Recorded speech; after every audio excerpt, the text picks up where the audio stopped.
کسی عالم ہمارے کسی صحابہ نے سے لے کر نیچے تک آپ آ جائیں، کسی بندے نے کبھی یہ سوال ہی ریز نہیں کیا کہ قرآن کے کچھ احکامات لوکلائزڈ ہیں۔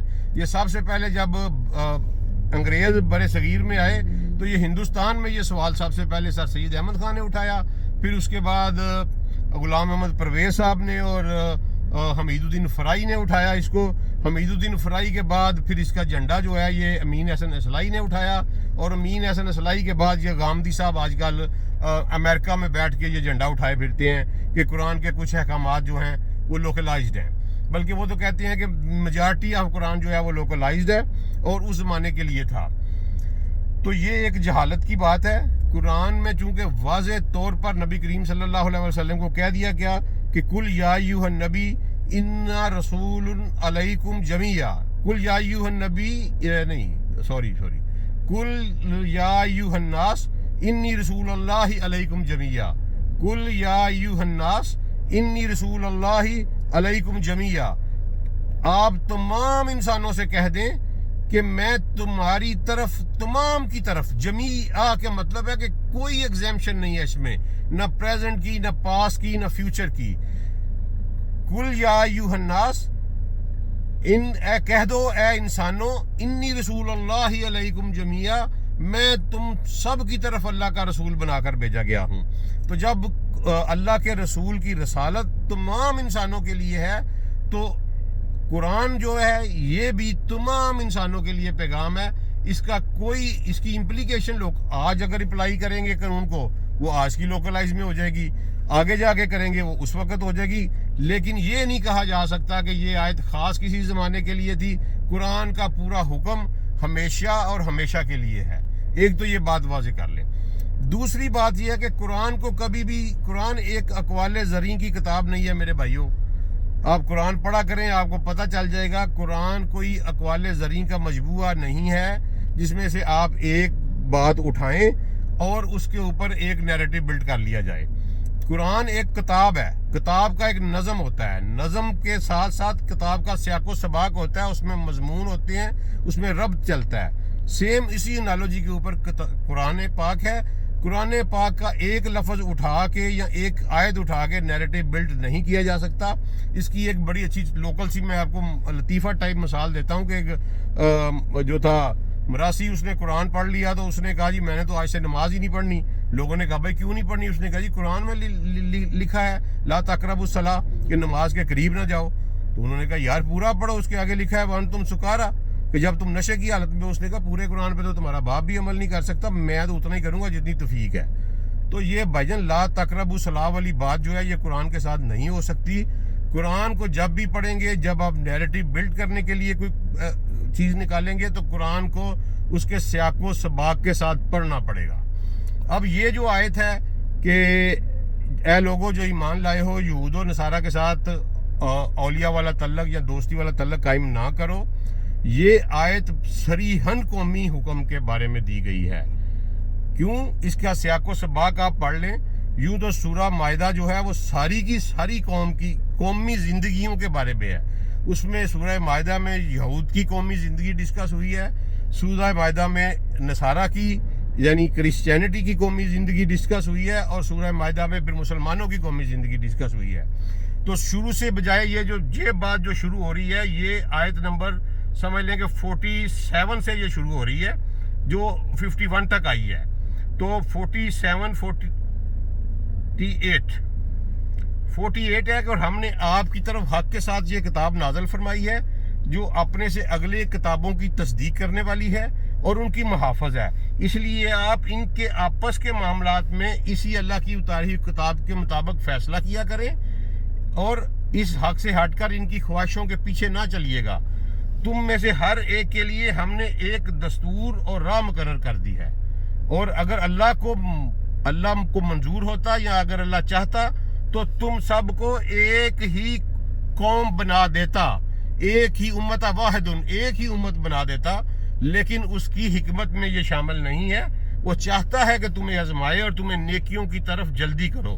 تم سب کا رجوع اللہ ہی کی طرف ہے، پھر وہ تمہیں ہر وہ چیز بتا دے گا جس میں تم اختلاف کرتے رہے تھے۔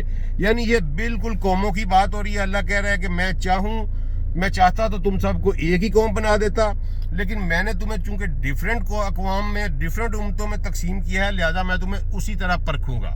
یہ ہوگی آگے 49 میں اللہ تعالیٰ کہتے ہیں کہ آپ اے رسول صلی اللہ علیہ وسلم، آپ ان کے معاملات میں خدا کی نازل کردہ وحی کے مطابق ہی حکم کیا کریں، ان کی خواہشوں کی تابعداری نہ کیا کریں، ان سے ہوشیار رہیے کہ کہیں یہ آپ کو اللہ کے اتارے ہوئے کسی حکم سے ادھر ادھر نہ کر دیں۔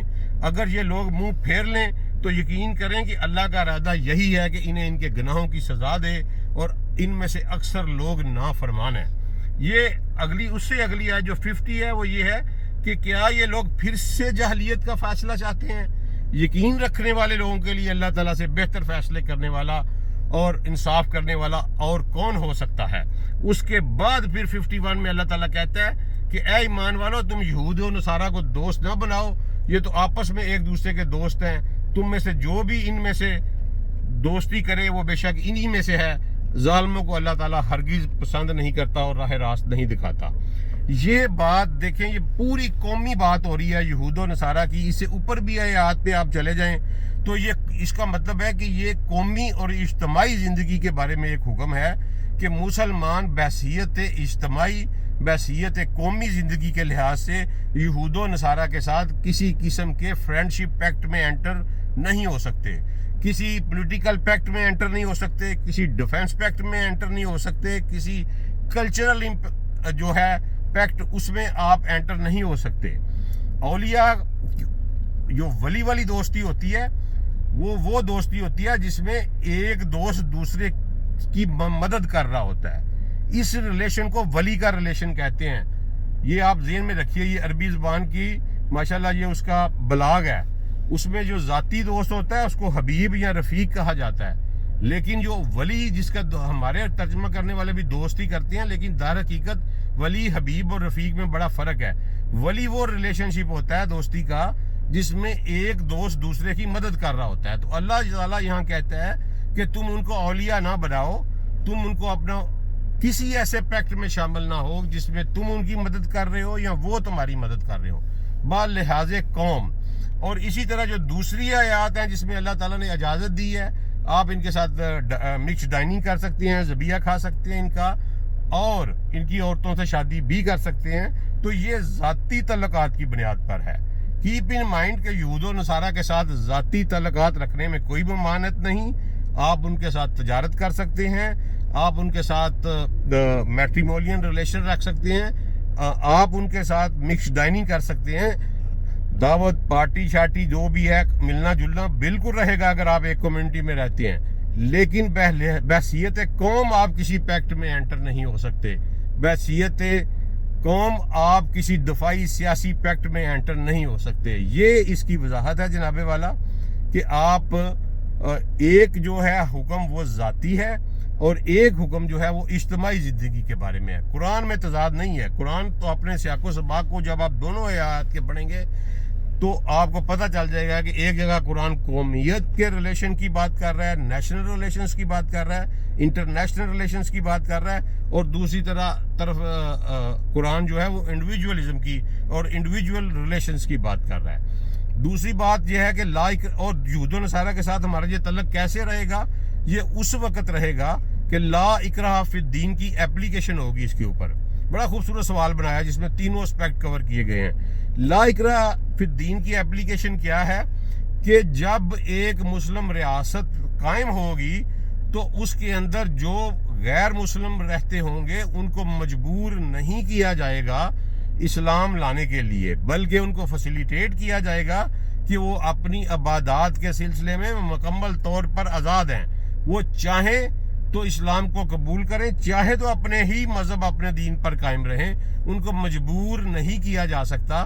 اور ہمارا یہ فخر ہے کہ پوری انسانیت میں یہ کنسیپٹ جو آج مغرب لیے پھرتا ہے کہ ہر بندے کو ریلیجیس آزادی ہونی چاہیے، یہ سب سے پہلے ہمارے نبی کریم صلی اللہ علیہ وسلم نے اس دنیا میں امپلیمنٹ کر کے دکھایا ہے۔ تو اس میں ان جو ہمارے ساتھ رہ رہے ہوں گے غیر مسلم یہود و نصارہ، ان کو جینے کا حق دیا جائے گا، ان کو رائٹس دیے جائیں گے، اور ایک شرط ان پہ لاگو کی جائے گی کہ وہ اسلام کے بنیادی اصولوں کے مطابق زندگی گزاریں گے، اصول ہمارے رہیں گے، وہ ہمارے متحد بن کے رہیں گے، حکومت ہماری رہے گی، لیکن ان کو دین بدلنے پہ مجبور نہیں کیا جا سکتا۔ یہ لا اکراہ فی الدین کا جو ہے فلسفی ہے، اور لا اکراہ فی الدین جو ہے یہ سب سے پہلے کنسیپٹ ہی ہمارے نبی کریم صلی اللہ علیہ وسلم نے دنیا کو دیا ہے، اور ذاتی کے لیے علیحدہ ہے، زندگی کے لیے، کیونکہ جب آپ ایک معاشرے میں رہ رہے ہیں ظاہر ہے آپ ایک دوسرے بولیں گے بھی، چالیں گے بھی،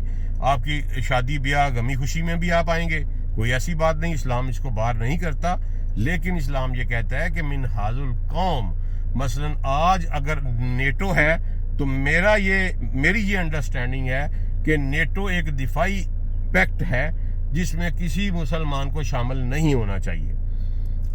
اچھا، اس کے بعد ایک اور بڑی امپورٹنٹ چیز جو ہے نا وہ یہ آتی ہے کہ جب مسلمان اپنے انٹرنیشنل ریلیشنز میں داخل ہوتے ہیں تو کیا ان کو جو ان کی مسلمان دوسرے ملکوں میں رہ رہے ہیں تو وہاں ان کا کیا سٹیٹس ہوگا؟ مثلا یورپ میں جو مسلمان رہ رہے ہیں جہاں کی اکثریت میں اور حکومتیں جو ہیں وہ کرسچینٹی کی ہیں، وہاں جو مسلمان رہ رہے ہیں تو وہاں مسلمانوں کو یہ حکم ہے کہ یا تو وہ وہاں سے ہجرت کریں یا خاموشی کے ساتھ ان کے لا کو ابائڈ کرتے ہوئے اپنی زندگی کو گزاریں جب تک کہ اللہ تعالیٰ ان کے لیے کوئی سبب پیدا نہیں کرتا۔ سب سے پہلا حکم وہاں یہ ہے کہ یا تو معاشرے کو بدلو یا ہجرت کرو۔ تو اس لیے میرے بھائیو یہ بڑی ہی کوئی تضاد نہیں ہے قرآن پاک میں۔ اس قرآن میں صرف یہی بات آئی ہے، ان آیات میں، ان سوالات میں یہی بات اٹھی ہے کہ ایک ذاتی ہے نوعیت کے ریلیشنز ہیں، ایک قومی نوعیت کے ریلیشنز ہیں، اور اس کے علاوہ یہ جو آیت نمبر 51 ہے سورہ مائدہ کی، میں تو اس کو نبی کریم صلی اللہ علیہ وسلم کا ایک بہت بڑا معجزہ مانتا ہوں۔ وہ اس لیے کہ اس آیت کے آگے آتا ہے کہ اے ایمان والو تم یہود و نصارہ کو دوست نہ بناؤ، یہ تو آپس میں ایک دوسرے کے دوست ہیں۔ اگر ہم اس کی سمجھ لیں کہ یہ لوکل اپلیکیشن تھی اور اس وقت کے زمانے کے لیے خاص تھی، تو جناب والا اس وقت تو یہود و نصارہ کی آپس میں دوستی ہی نہیں تھی۔ اس وقت نبی کریم صلی اللہ علیہ وسلم کے دور میں یہود و نصارہ آپس میں ایک دوسرے کے جانی دشمن تھے، اور اتنی شدید دشمنی تھی کہ آپ تصور بھی نہیں کر سکتے، لیکن قرآن نے یہ کہا کہ یہ ایک دوسرے کے دوست ہیں۔ تو یہ تو آج جا کے 16ویں صدی میں آ کے جب ان کے حالات بہتر ہونا شروع ہوئے ہیں، فرسٹ ورلڈ وار کے بعد 1800 کچھ میں، یعنی 18ویں 19ویں صدی میں جا کے فرسٹ ورلڈ وار کے بعد یہود و نصارہ کی دوستی شروع ہوئی ہے۔ تو یہ تو قرآن کی ایک پیشین گوئی تھی لوکلائز طور پہ۔ اس وقت جو اس کی امپلیکیشنز ایگزیبیشن ہوئی وہ آیت کے پہلے حصے کی ہوئی کہ یہود و نصارہ کو اپنا دوست نہ بناؤ، اور آیت کے دوسرے حصے کی جو امپلیکیشن اور ایگزیبیشن ہوئی وہ آج کے دور میں ہو رہی ہے، کیونکہ یہود و نصارہ آج ایک دوسرے کے دوست ہیں۔ اس وقت تو یہ ایک دوسرے کے دوست نہیں تھے، یہ تو ورلڈ وار 1 کے بعد جو ہے ان کی دوستی کی پینگیں آپس میں بڑھی ہیں، اور ورلڈ وار 2 کے بعد اسرائیل کے قیام کے بعد جو ہے یہ پھر اس کے بعد ان کے پیکٹ ہوئے ہیں، آپس میں دفاعی پیکٹ ہوئے ہیں، اور یہ ایک دوسرے کو سپورٹ کر رہے ہیں۔ تو یہ قرآن پاک نے ہمیں 1400 سال پہلے بتا دیا تھا کہ یہ ایک دوسرے کے دوست ہیں، قومی زندگیوں میں ان کے اوپر ریلائنس نہ کرنا، ان کو اپنا اولیاء مددگار نہ سمجھنا، یہ کبھی بھی تمہارے فائدے کا نہیں سوچ سکتے۔